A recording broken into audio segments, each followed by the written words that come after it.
Welcome to voice of news. నేను మీ పులిపాటి.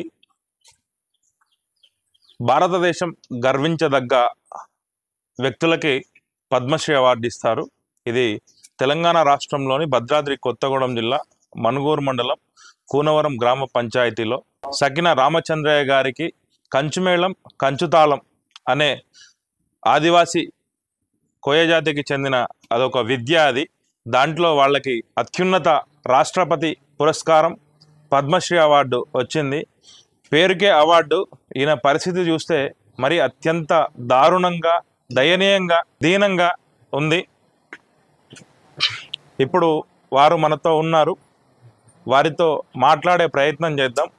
వారి ఆరోగ్యం బాగాలేకపోయినా వారిని ప్రపంచానికి చూపెట్టాలని, వారి దీనస్థితిని, దయనీయ స్థితిని ప్రపంచానికి చూపెట్టాలని ఈ ప్రయత్నం చేస్తున్నాం. దయచేసి వీలైనంత మందికి ఈ వీడియో షేర్ చేసి అధికారులకు చేరే వరకు ప్రయత్నం చేస్తారని మా తరపున కోరుకుంటున్నాం. ఇప్పుడు ఆరోగ్యం బాగలేక హాస్పిటల్ ఆరోగ్యం బాగలేక హాస్పిటల్ తిరుగుతాను. డబ్బులు లేక ఆగిపోయినా. పేద కుటుంబాలు పుట్టినాను. మారుమూల ప్రాంతం పేద కుటుంబాలు పుట్టినాను. ఈ డబ్బులు లేక ఆగిపోయినా. ఒకసారి పోతే 4 లక్షలైంది. 4 లక్షలైన డబ్బులు లేక ఆగిపోయి ఇట్లున్నా. ఆరోగ్యం అస్సలు బాగలేదు. డాక్టర్లు అన్నారు కదా మళ్ళీ ఒకసారి రావాలి అని చెప్పారు. మీకు పద్మశ్రీ ఇచ్చారు కదా భారత రాష్ట్ర ప్రభుత్వం, భారత ప్రభుత్వం. మీకు రావాల్సిన డబ్బులు ఏం రాలేదండి? రాలేదండి. ఏమి ఇచ్చారు అప్పుడు హామీలు? మీకు హామీలు ఏమి ఇచ్చారు? అక్కడ ఢిల్లీలో ఇచ్చారు. ఢిల్లీలో పద్మశ్రీ ఇచ్చారు. రాష్ట్రపతి గారి చేతుల మీదకి ఇచ్చారు. ప్రధానమంత్రి గారు ఉన్నారు. రెండో మంత్రి గారు వెంకయ్య నాయుడు గారు వాళ్ళ చేతుల మీదకి ఇచ్చారు. నీకేం భయం లేదు, నీకు 1 కోటి రూపాయలు ఇస్తాం అని రాష్ట్ర ప్రభుత్వం అన్నది. కేంద్ర ప్రభుత్వం అన్నది రాష్ట్ర ప్రభుత్వం అన్నది. అన్నాక సరే అని వచ్చాం. మీకు ఇప్పుడు అంటే మీకు అప్పుడున్న ప్రభుత్వం మీకు డబ్బులు ఇస్తా 1 కోటి రూపాయలు ఇళ్ల స్థలం ఇస్తా అన్నారు కదా, మరి అన్నారు. కొత్త కూడా ఏమి ఇస్తామన్నారు. ఇవ్వలేదు. ఇదేనండి షీల్డ్ మీకు పద్మశ్రీ. పట్టుకోండి ఒకసారి, ఇటు చూపెట్టండి. ఇళ్ల స్థలం జాగా చూపెట్టలేదండి మరి? కొత్త కూడా ఏం చూపెట్టామన్నారు, చూపించలేదు. మరి డబ్బులు ఇస్తా అన్నట్టున్నారు కదా, 1 కోటి రూపాయలు ఎంతో? 1 కోటి రూపాయలు ఇస్తామన్నారు. ఇవ్వలేదండి, ఇవ్వలేదు. మరి మీకు ప్రభుత్వం నుంచి ఏమీ రాలేదు? నెల పింఛన్ లాంటిది ఏమైనా వస్తుందండి? నెల పింఛన్ అంటే ఈ వృత్తాంతం నువ్వు బళ్ళంతా తిరిగి చెప్పాలా? ఏం చెప్పాలా మరి? ఈ వృత్తాంతం సమ్మక్క సారక్క వృత్తాంతమా? ఈ వృత్తాంతం అంతా చెప్పాలా అందరికి. నీకు నెలకి 30,000 జీతం ఇస్తాం, భద్రాచలం ఉండాలి నెలకు 6 రోజులు అని చెప్పారు. సరే అండి అన్న. మరి వెళ్ళిందా? మరి 1 నెల రోజులు చెప్పే జీతం వేయలే, డబ్బులు లేవంట అన్నారు. నేను మానేసి అక్కడే ఉండి చెప్పిండ్రా? రూమ్ ఇచ్చారు. ఎవరు డబ్బులు ఇవ్వండి? ఎవరు మీకు లేవని చెప్పింది? ఎవరు లేవండి చెప్పింది? హైదరాబాద్ నుంచి చెప్పారు. ఎవరు చెప్పారు హైదరాబాద్ లో? వాళ్ళు ఎవరో నాకు తెలియదు, లేడీ చెప్పారు. మరి ఇక్కడ మీరు భద్రాచలం ఐటీడీ ఆఫీస్కి వెళ్ళలేదా? వెళ్ళినా చెప్పండి. పిఓ గారి కంప్లైంట్ ఇచ్చారా? మరి ఏమన్నారు పిఓ గారు? పైనుంచి డబ్బులు రాలేదండి. మరి కలెక్టర్ గారిని కలిసారా? ఇది చెప్పలేదు కలెక్టర్ గారు. మరి ఎవరు అప్పుడు ఏ పిఓ గారిని కలిసిండ్రు మీరు? పిఓ గారు ఎవరు అప్పుడు? వాళ్ళది నాకు తెలియదండి. అదంతా నాకు తెలియదు. చెప్పాక వాళ్ళు అన్నారు కదా, ఒక దివ్య మేడం ఉన్నది చూడు, ఆ కలెక్టర్, వాళ్ళు కూడా 6 రోజులు వానం చెప్పారు. వాళ్ళు కూడా వేయలేదు. ఆయన అంటే నేను కూడా మానేసి. మరి మీ ఎమ్మెల్యే గారు అప్పుడు ఏమైనా సపోర్ట్ చేయలేదా మరి? అప్పుడు ఎమ్మెల్యే గారు ఏం పర్లేదు చూద్దాం, ఏం పర్లేదు చూద్దాం, అంత మనది రాష్ట్ర ప్రభుత్వం, మన ప్రభుత్వం అవుతుంది, ఏమైనా పని అయితే అంతే ఇక. చూస్తున్నారుగా ప్రజలారా, కేంద్ర ప్రభుత్వ అత్యున్నత పురస్కారం, రాష్ట్రపతి పురస్కారం, పద్మశ్రీ అవార్డు గ్రహీత మన భద్రాద్రి కొత్తగూడెం జిల్లా మనుగూరు మండలంలో కంచుమేళం కంచుతాళం అనే ప్రత్యేకమైన విద్యలో తనకి పద్మశ్రీ అవార్డు వచ్చింది.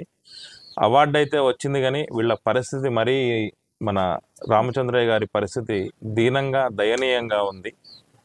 ఈ వీడియో చూస్తున్న ప్రతి ఒక్కరూ షేర్ చేసి కేంద్ర ప్రభుత్వానికి చేరే విధంగా, ఈయన పరిస్థితిని అధికారులకు చేరే విధంగా పంపించాలని వీళ్ళ కుటుంబ సభ్యులతో మాట్లాడే ప్రయత్నం చేద్దాం. ఈ మాట్లాడలేకపోతున్నారు రామచంద్రయ్య గారు. వాళ్ళ కుటుంబ సభ్యులు వాళ్ళ వాళ్ళ వాళ్ళ అబ్బాయి ఇక్కడే ఉన్నాడు. మనం ఆయనతో మాట్లాడే ప్రయత్నం చేద్దాం. ఏం జరిగింది, గత ఎమ్మెల్యే ఏం చేసిండు, ఇప్పుడున్న ఎమ్మెల్యేని ఏమన్నా కలిసిండ్రా? ఎవ్వడికి భయపడాల్సిన అవసరం లేదు, అర్థమైందా? నిజాలే చెప్పండి. నమస్తే అండి, మీ పేరు? నమస్తే, నా పేరు బాబురావు, సకినం బాబురావు. మీ నాన్నగారు రామచంద్రయ్య గారు? అవును సార్. చెప్పండి, అసలు ఏంటి పరిస్థితి, ఏంటి, ఎందుకు ఇట్లా అయింది? మా నాన్నగారికి 2022 జనవరి 25వ తారీఖున, అదే మార్చి 28 కదా, జనవరి 25వ తారీఖు 2022లో మా నాన్నగారు ఆయన 12 ఏళ్ల వయసు నుంచి ఈ కంచుమేళం కంచుతాళం అనే ఆదివాసీలో ఉన్నటువంటి వాయిద్యాన్ని వాయిస్తూ ఆయన కళని ప్రదర్శిస్తూ 12 సంవత్సరాల వయసులో నుంచే ఆ కళని ప్రదర్శిస్తూ ఉంటే ఆయన కష్టాన్ని గుర్తించి స్వతంత్రం వచ్చి 75 ఏళ్ల తర్వాత మా ఆదివాసీ జాతిలో మొట్టమొదటగా మా నాన్నగారికి పద్మశ్రీని కేంద్ర ప్రభుత్వం అవార్డు ఇచ్చి సత్కరించింది. కేంద్ర ప్రభుత్వానికి, అట్లాగే ఆయన కష్టానికి సిఫారసు చేసినటువంటి రాష్ట్ర ప్రభుత్వానికి కూడా మేము ప్రత్యేకంగా అభినందనలు కృతజ్ఞతలను తెలియపరిచినాము. ఎట్ ద సేమ్ టైం ఏమైందనంటే మార్చి 28న రాష్ట్రపతి భవన్కి రమ్మని పిఎంఓ కార్యాలయం నుంచి మా నాన్నగారికి ఇన్విటేషన్ వచ్చింది. పద్మశ్రీ అవార్డులు గ్రహీతలందరినీ పిలిచి అక్కడ రాష్ట్రపతి భవన్లో రామ్నాథ్ కోవింద్ గారి రాష్ట్రపతి చేతుల మీదుగా, అలాగే ప్రధానమంత్రి గారు అయినటువంటి నరేంద్ర మోడీ గారి చేతులు పక్కన, అట్లాగే అంతకుముందు ఉన్నటువంటి వెంకయ్యనాయుడు గారు తదితరులందరూ కూడా అక్కడికి రావటం జరిగింది.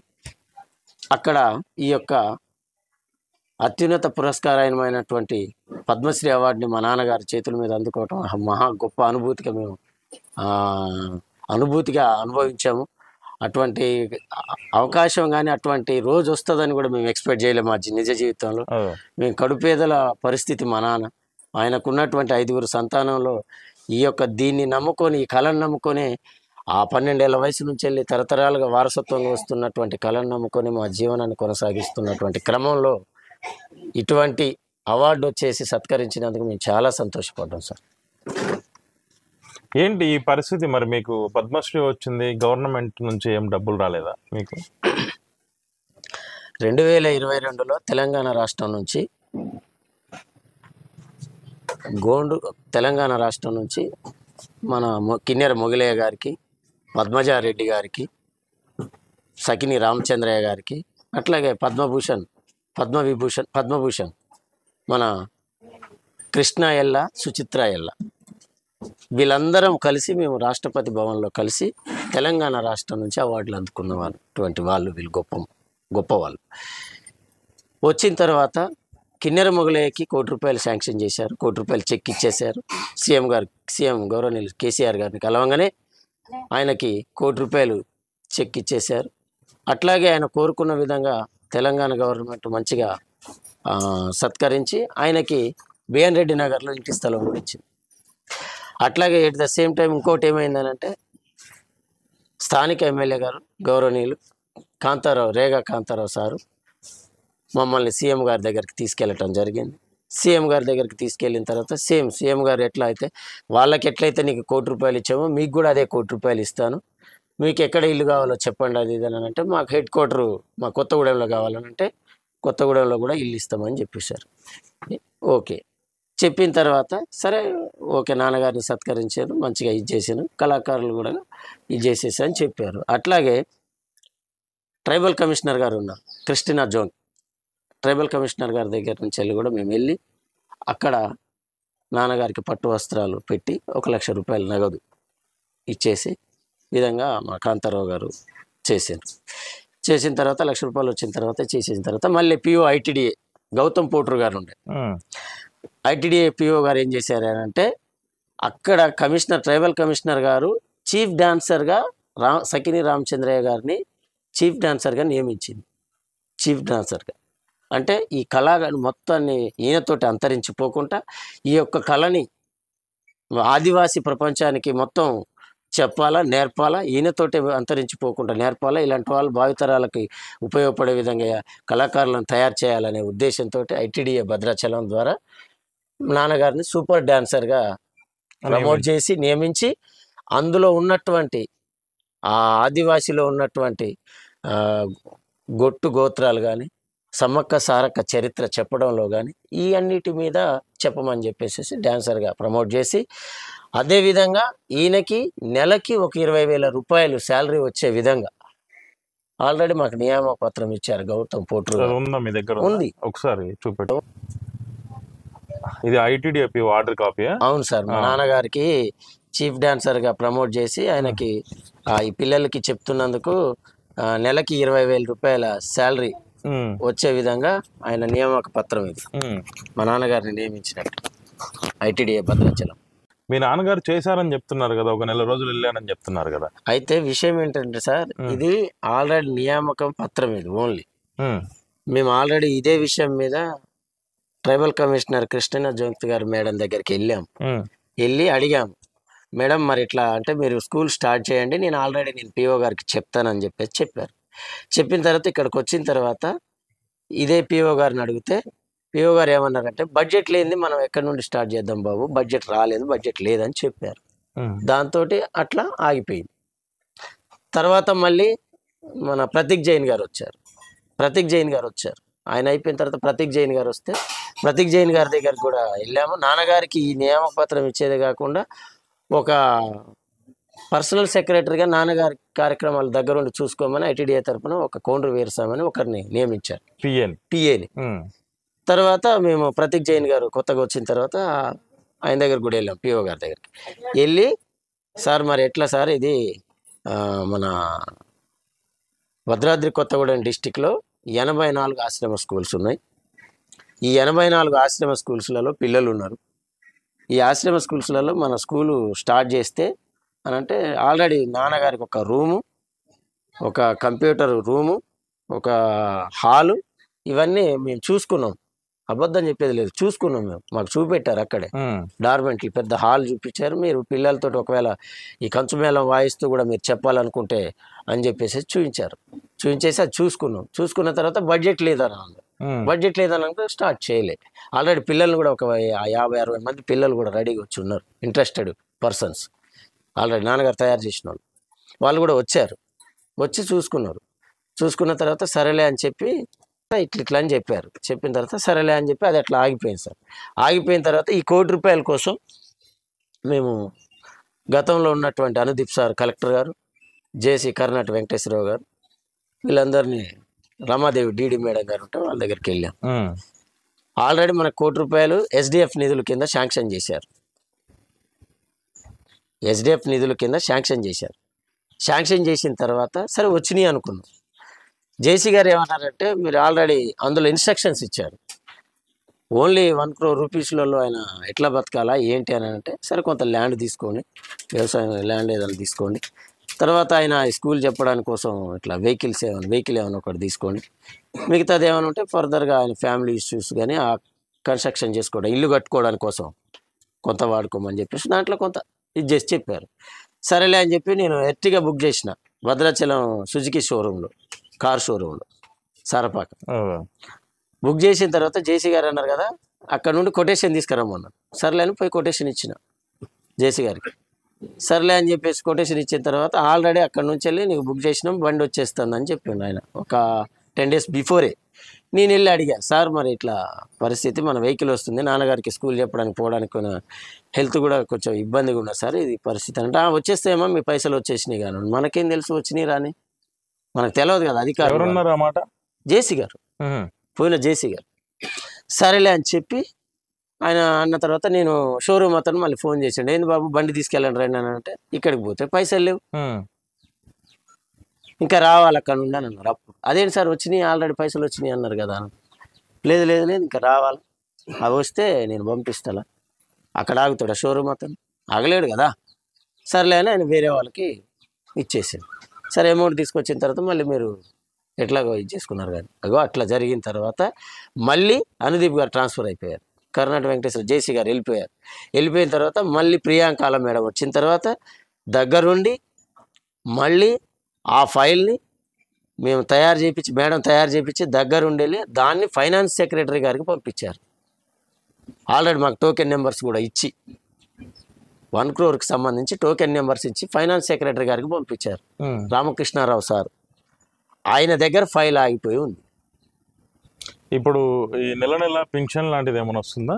నాన్నగారికి గతంలో తెలంగాణ ప్రభుత్వంలో అప్పుడు కేసీఆర్ గారు ఉన్నప్పుడు నెల నెల 10,000 రూపాయలు కళాకారుల పెన్షన్ ఇచ్చేది, అది లేదు. ఇప్పుడు ఆగిపోయిందా? అసలు లేదు, అసలు టోటల్గా అసలు కళాకారుల పెన్షనే లేదు నాన్నకి. ఆల్రెడీ మేము కళాకారుల పెన్షన్కి సంబంధించి సాంస్కృతిక సంఘంకి సంబంధించి కల్చరల్ విభాగానికి రసమై బాలకిషన్ ఎవరు ఉంటారు, అవును ఆయనే, అక్కడికి వెళ్ళినాం, ఆఫీస్కి వెళ్ళాము, వెళ్ళి కలిసాము. కలిసి నాన్నకు సంబంధించినటువంటి వాళ్ళు అడిగారు, నాన్నకు సంబంధించినటువంటి ఏ కల్చర్ విభాగంలో ఆయనకి పద్మశ్రీ వచ్చింది, ఎందులో వచ్చింది అని అంటే ఆయనకు సంబంధించిన డీటెయిల్స్ కూడా ఆల్రెడీ మేము అక్కడ మన ట్రైబల్ కమిషనర్ దగ్గర కూర్చొని రాసేసి ఆయనకి ఇచ్చాము. ఇట్లా కాదు మాకు వేరే కావాలని అంటాడు. వేరే ఇంకేం కావాలి వాళ్ళకి? ఇప్పుడు దేశవ్యాప్తంగా పద్మశ్రీ అవార్డు వచ్చింది కదా, నీకు ఆల్రెడీ చెప్పాము మేము, పలాని కళా బృందంలో కంచు తాళం బృందంలో ఆయనకు వచ్చింది, అవే డాక్యుమెంట్స్ని మేము సబ్మిట్ చేసినాం. అది పెన్షన్ రాలేదు ఇంతవరకు, నాన్నకి ఇటు శాలరీ రాలేదు, ఆయన ఆరోగ్య పరిస్థితి దారుణంగా ఉంది, ఇటు ₹1 కోటి రాలేదు. అప్పుడున్న ప్రభుత్వంలో భూమి జాగా ఇస్తానన్నారు, ఎంతవరకు భూమి జాగా? భూమి జాగా 426 చదరపు గజాలు ఇస్తానన్నారు. ఈ ప్రియాంకాల కలెక్టర్ మేడం గారు వచ్చిన తర్వాత దాన్ని మన పాత తహసీల్దార్ ఆఫీస్ ఉంది కొత్తగూడెం, దాని పక్కన చూపించి మాకు హద్దులు పలానా అని చేసేసి చూపించారు. ఇగో ఇది మీ స్థలం పద్మశ్రీదని అనే కానీ దానికి పట్టా అనేది ఏదైతే లేదు, చూపించడం మాత్రం చూపించారు. అనుమతి పత్రాలు అయితే ఏమి ఇవ్వలేదు. నాన్నగారి పరిస్థితి ఆరోగ్యం క్షీణించిపోయింది. హైదరాబాద్ నిమ్స్ హాస్పిటల్కి తీసుకెళ్ళాం, కేర్ హాస్పిటల్కి తీసుకెళ్ళాం. ఆయన హాస్పిటల్కి ఒక 12 లక్షల రూపాయలు ఖర్చు పెట్టాం, అప్పులు తెచ్చి. ఉన్న 2 ఎకరాల పొలం కుదాబెట్టి దాన్ని చేసుకొని 5 లక్షలు, అక్కడ ఒక 2 లక్షలు, ఇట్లా మొత్తం తీసుకొని ఇప్పుడు ఒక 12 లక్షలు అయినాయి. ఆయన పరిస్థితి చాలా దయనీయంగా పరిస్థితి. ఇంకా ఎవరినైనా కలిసారా మరి? ఆల్రెడీ నేను ఏపీఓ డేవిడ్ రాజ్ సార్కి నేను ఆల్రెడీ ఇంటిమేషన్ చేశాను. సార్ నాన్నగారి పరిస్థితి ఇట్లుంది అని అంటే వెంటనే రిపోర్ట్స్ పెట్టమని చెప్పారు. ఆల్రెడీ రిపోర్ట్స్ కూడా పెట్టాను నేను. సారీ, స్పందన లేదు. ఆయనను తీసుకొని రావాలంటే ఆయన తీసుకొచ్చి కలిసే పరిస్థితి లేదు, అక్కడ నడిసే ఓపిక లేదు.